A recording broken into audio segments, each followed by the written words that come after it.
If you talk all the time, you'll never hear what anybody else has to say.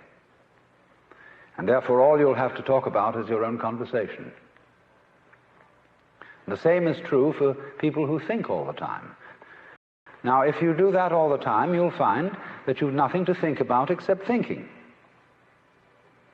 And just as you have to stop talking to hear what others have to say, you have to stop thinking to find out what life is about. On the 29th of August, 1952, a piece of music was shown. It is a piece that shocked the world, because it was a piece that no one had ever attempted to make. It was created by the famous composer John Cage. It took him 5 years to shape this creation from just an idea to an idea that moves into your ears. It was heavily inspired by his visit to the anechoic chamber at Harvard University. Quote, "I heard two sounds, one high and one low. When I described them to the engineer in charge, he informed me that the high one was my nervous system in operation. The low one was my blood in circulation. This piece of music is literally the song of life. So, what does this piece sound like? What would it be to experience this music for the first time?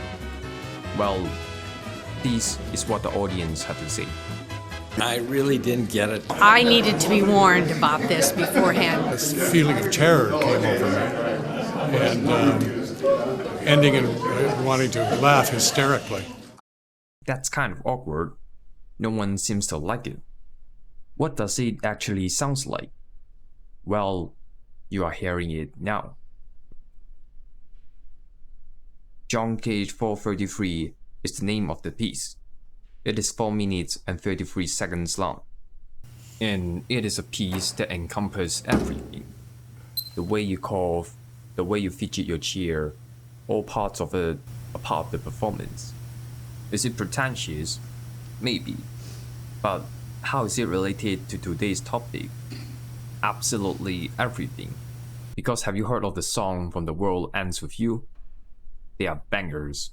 The power is yet unknown. The power is yet unknown. The power is yet unknown. The power is yet unknown. The power is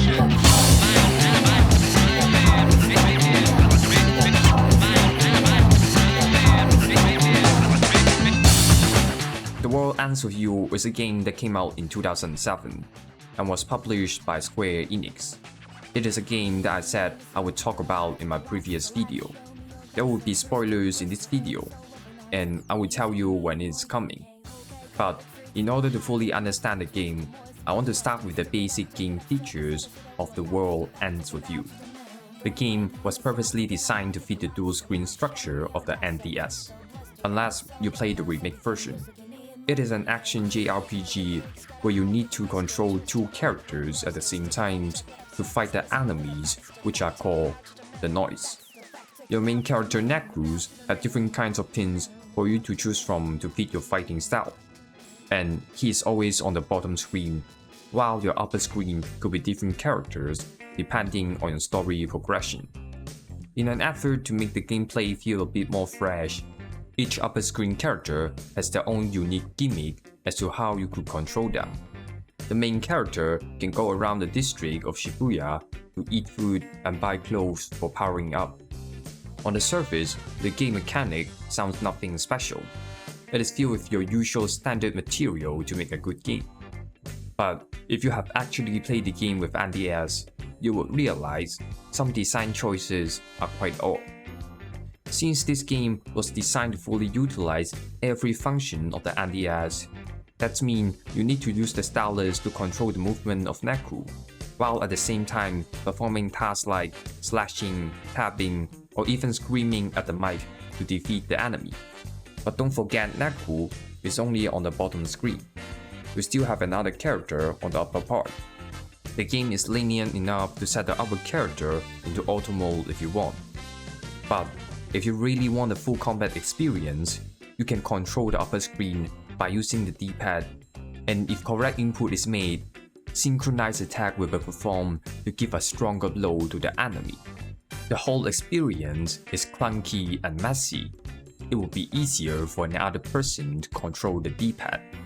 It's almost like it is actually hard to work with others when you first encounter them. You need time for understanding different people, because they have different ways for you to connect. That would not be the only things that make this game interesting. When you want to power up yourself and go into the clothing stores of Shibuya, there are certain thresholds that you need to reach in order to wear them. You need to have a high BRV, aka brave. You need to be brave to wear the things that you want. But simultaneously, this means you can wear girls' clothes if you are brave enough, if you have the will to self-express. And when it comes to eating, you can't just buy things whenever you want. It actually takes time to consume the things that you have eaten. It makes you realize, oh yeah, I'm really here to eat. I'm really here to choose the clothes that I like. I'm here to hang out. Isn't that what friends do? Eat for a Sunday lunch, shopping after school. The game even allows you to trade for other players and give you some reward for encountering players in real life. The best thing is, you don't even have to play the game to be more powerful. If you revisit the game after some time, you will find out that it will reward your inactivity. It is a game that doesn't want to be played, or at least doesn't want you to play it alone. This idea of interconnectedness is clearly illustrated from the start, because the main character, Neku, was given this pin to read other people's voices. And in order to understand why these design choices are important, we need to talk about the story of The World Ends With You. Here comes the spoilers. I will just mainly focus on the general synopsis and the story of Neku. I will also show the ending animation. If you want to experience the game blindly, now is your time to leave and return later.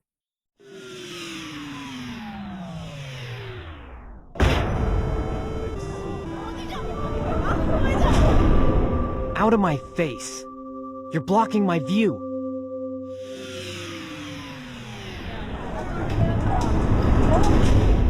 Shut up! Stop talking! Just go the hell away.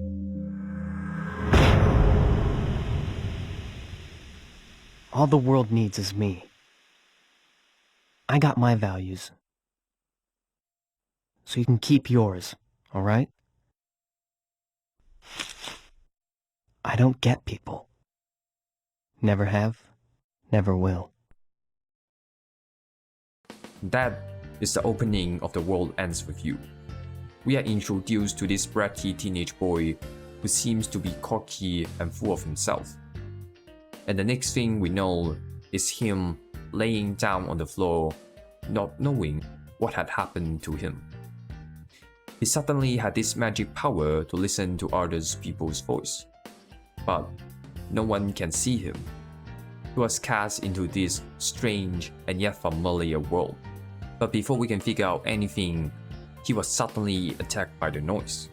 The enemy, a girl named Shiki Misaki, turned up and was willing to form a pact with Neku to fend off the noise. And thus began our journey. As the story progressed, we found out that they were trapped in a world called UG, aka Underground, and they needed to go back to RG, the real ground, to escape the situation. The reason why they suddenly had all this special power was because they were forced to play a game called Reaper's Game. In this game, the players were forced to complete daily missions for a week. If they failed to do so, they would be erased from existence. The missions and the game itself were organized by a group of people. The hierarchy of this group of people was as follows: the composer, the conductor, the game masters, and the Reaper. It sounds like a lot, but for the sake of this video, you just need to know Reapers and Game Masters. Reapers were denizens of the underground who oversaw the Reaper's game. The Game Master is like the Reaper's leaders of that week. If the player wanted to get back to the RG, then on the final day of the week, they must successfully defeat the Game Master. And there were some miscellaneous rules for the game. One of them was only 1 missions per day. But the reason as to how we found out about this rule was a story in itself. After Neku and Shiki finished their daily mission, a Reaper approached them and offered Neku a way out if only he would kindly betray his partner.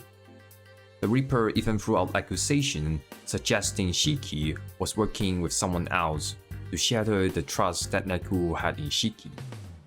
And the thing was, Neku was willing to listen to the word of this stranger rather than the one that he had already known. And he ultimately chose to do this. Please, don't kill me.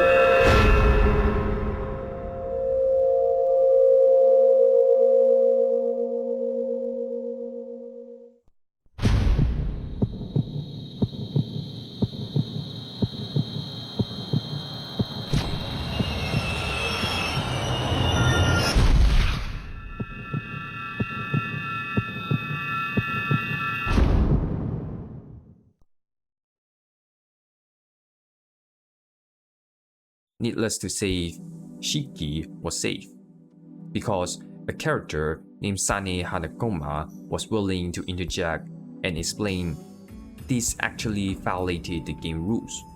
There should only be 1 mission per day. Up to this point, I hope you can sense that Neku is a person who is self-centered and has trust issues. I would even go so far as to say Neku is a narcissist. But when I say he is a narcissist, I'm not employing our common day-to-day understanding of the word. Usually, if we say someone is a narcissist, we would think that particular person only cares about his or her physical appearance. If we want to be more professional, we can employ the definitions from DSM-5. Here, we can see that the problem of narcissism is relational. It depends on someone's attitude. Both definitions tackle the inner working of narcissists from different perspectives. But The World Ends With You cleverly came up with a new way of understanding. A way of understanding that only fictional literature can produce.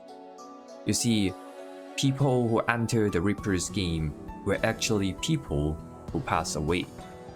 They were given a chance for resurrection if they successfully beat the game. However, it came at a price. You must pay an entry fee, and that entry fee is the things that you currently value the most. As someone who so blatantly rejected others, what do you think Neku valued the most? The answer that The World Ends With You gave was his memory. He loved himself so much that the only thing left for him to love was the history of himself. This is a brilliant way to do storytelling, because it explains why he was suddenly lying down on the floor, not knowing what had happened to him. It creates a sense of mystery and forces us to explore this world in the same shoe as the protagonist does. It also fits the overall narrative of how self-centered Neku really was. Moreover, there is this one little piece of information I think you should know. The player didn't know what their entry fee was. They had to find out themselves. So, what does it feel like to know you have lived your life up to a point where your memory becomes the only things that you value the most? You have no thought other than the thought of yourself. You are trapped into your own reality. You can only listen to the world when you have stopped speaking to yourself. Neku needed to start listening. This is why giving Neku the ability to hear other people's voices is such a meaningful game mechanic. Neku not only could use this ability to solve his daily mission, but also learn to understand others. Most importantly, he had a chance to learn to trust his partner. He could learn how to express himself, lay it all on her. That's why one of the most beautiful moments that I like in the game is what happened after Neku and Shiki had successfully defeated the Game Master. It was revealed that even though the game required a partner to complete, the chance for resurrections can only be given to one player. In the end, it was Shiki who did better in the game, so she could get a second life, while Neku could only choose to re-enter the game, get erased, or choose to be a Reaper. Neku chose to fight again, but this time, the weight on his shoulder was slightly heavier, and the temperature in his heart was slightly warmer. Because Neku would have never thought the entry fee for entering the second week was Shiki's life. It was all for nothing. All the dedication and hard work to win the game actually caused them to lose the prize. People like to say you only know how much you love something when it is lost. But the world ends with you flip these ideas and turn it around. Only that which you love can be lost. In order to enter the game, you must sacrifice what is most valuable to you. Then, through this ordeal, you learn the lesson that what was lost does not deserve to be loved. What you thought was important suddenly feels so meaningless when there is something far more important for you to love. And in the end, it is lost in spite of your love. You lose it even though you love it. With all these losses, Neku did regain something for re-entering the Reaper's game. His memory was returned to him, but it came as a form of fragmentation. He struggled to recall what exactly happened on his final day. From his shattered memory, a neatly dressed young man came up to him and murdered him point blank. And this mysterious man would somehow be Neku's new partner of the week. The name of this man is Joshua. And if partnering up with Shiki is a test for how to open up with others, then partnering up with Joshua is a test for how to open up with others when that other person is unlikable, e.g., your murderer. In one of the daily missions, it showed how unlikable Joshua could be. They needed to head to a place within 15 minutes, or else they would get erased. Neku and Joshua rushed to the place just to find out it was a fake mission. It was a message sent by Joshua to Neku. It was a plan to trick Neku into going to the place where Joshua had always wanted to visit. Joshua basically was this guy who didn't care much about the game, who didn't care much about mutual communication and the consequences of being disliked by Neku.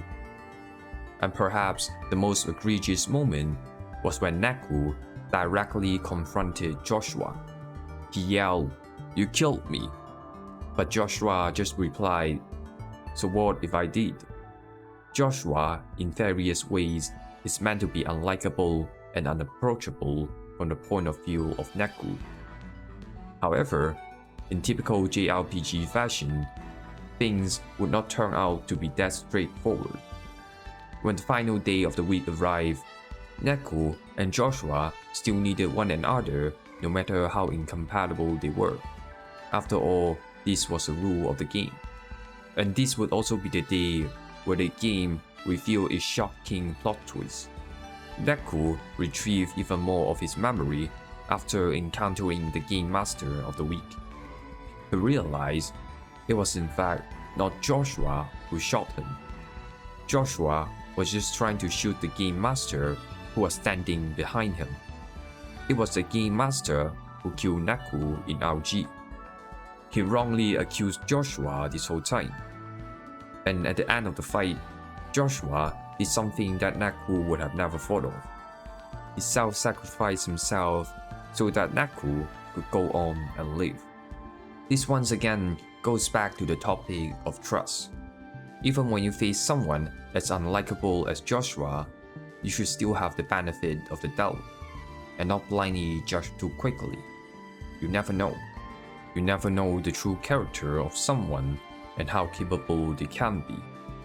With that in mind, I want to interject and talk about difficult choices in story. It is not uncommon to see video game characters trying to choose who they should save. There is always this lingering obsessions with sacrificing one with the other so as to heighten the weight of the story. The truth is, we can't get what we want all the time, especially if you are fighting in a world where you need to fight for your life. If we do it the other way around and give people the chance to save everyone, then what's the point of choosing? There will be no climax to the story. Sooner or later, you will need to choose between your loved one or your friends, humanity or your kind. Either way, part of your world is getting divorced. But this is where we need to go back to the world ends with you. During one of the conversations, Neku was discussing what it means to enjoy every moment with all you got. And this was when the character Hanakoma said, "Listen up, folks. The world ends with you. If you want to enjoy life, expand your world." And Neku really did. Because after seeing Joshua sacrifice himself, he tried to re-enter the Reaper game and rectify all the mistakes. His shoulder no longer carried the footprint of a single person. His warmth no longer stayed in a single body. He connected the world. He connected others. His entry fee became every other player. Whatever happened in this round of the game is best discovered by yourself. I would just like to use this last chance to talk about something that you might be asking. Why did I start this video with music? Well, it is related to the core idea of expanding your horizon and how the world ends with you use music as a story element. I have said that the songs from The World Ends With You are great, but I want you to have a closer look and go beyond the rhythm. Listen carefully to some of the song's lyrics. The power is yet unknown. The power is yet unknown. The power is yet unknown. Cornet and spinet and sound flows, float to home, dragged by the power of the dreams. The power is yet unknown.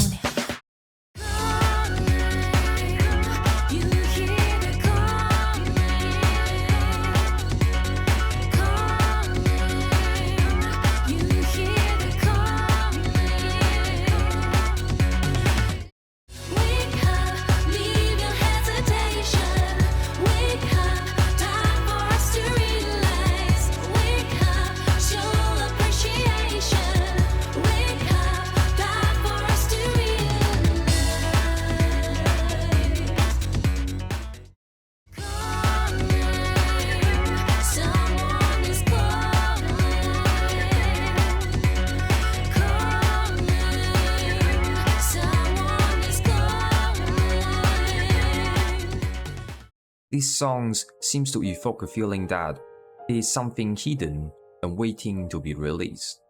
And to me, that something is the power of sounds. And toward the end, this message of sounds create the best music I have ever heard. When Neku finally met the conductor of the game, he said the following thing: "Oh Neku, don't you like music? Music requires many things. Melody, performers, instruments. But the key element in the most defined music is a conductor, to hold it all together. The world is very much the same. Under one conductor, one ideal, the world of man marches toward bliss." For him, there is nothing valuable in people. They are just a bundle of negative association. The individual want of each person can only create cacophony. It is just noise waiting to be erased. Therefore, it would be better if they could only produce the same sound, the same idea. This reminds me of one of the complaints from 433. Actually, I wanted to go on record as saying that I'm a little upset.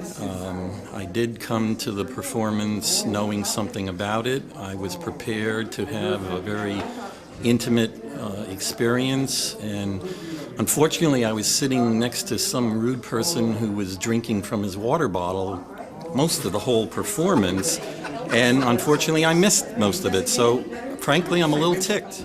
He thought 433 is about something.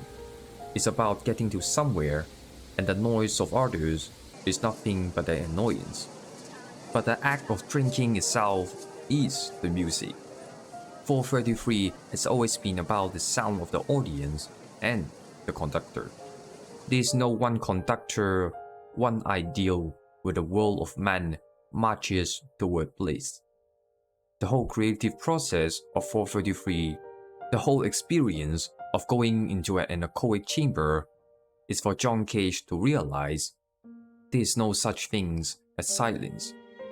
To quote John Cage, the essential meaning of silence is the giving up of intention. There is no such thing as an empty space or an empty time. There is always something to see, something to hear. In fact, try as you may to make a silence, we cannot. There will always, quite frankly, be the sound of life.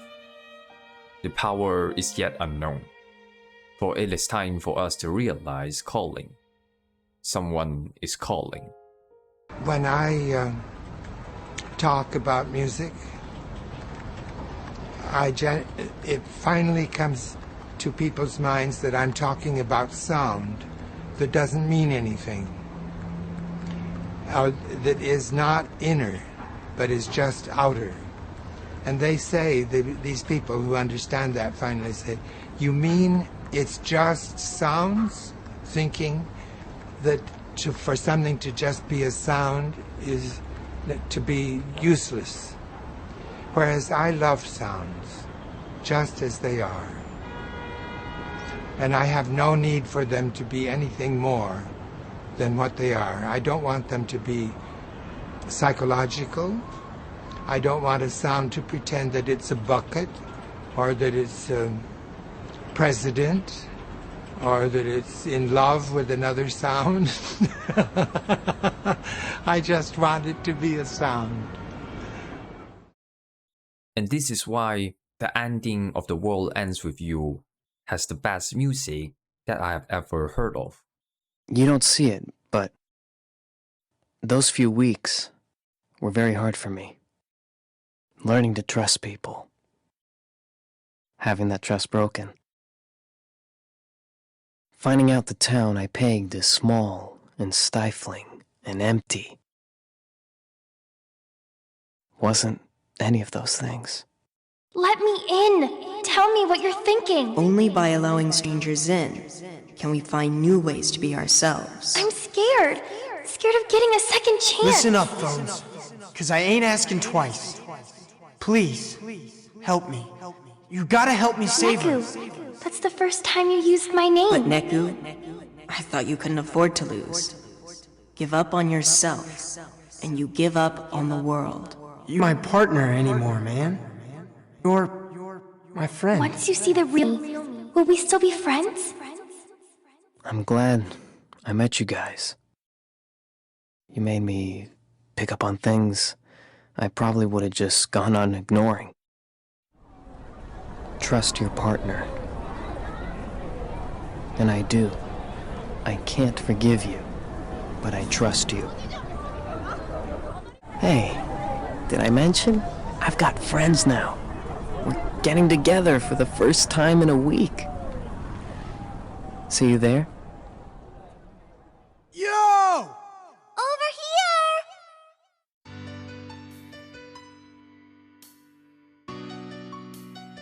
The singers are the voices of Neku's friends. The beat is the traffic sound. The beat is the chit-chat on the street. He no longer sees them as noise that you have to fight with. He finally expanded his horizon. And there's no better way to illustrate these expansions of the world than by putting down your headphone. He now can hear the song of life. And the title of the game changes. From now on, the world begins with you.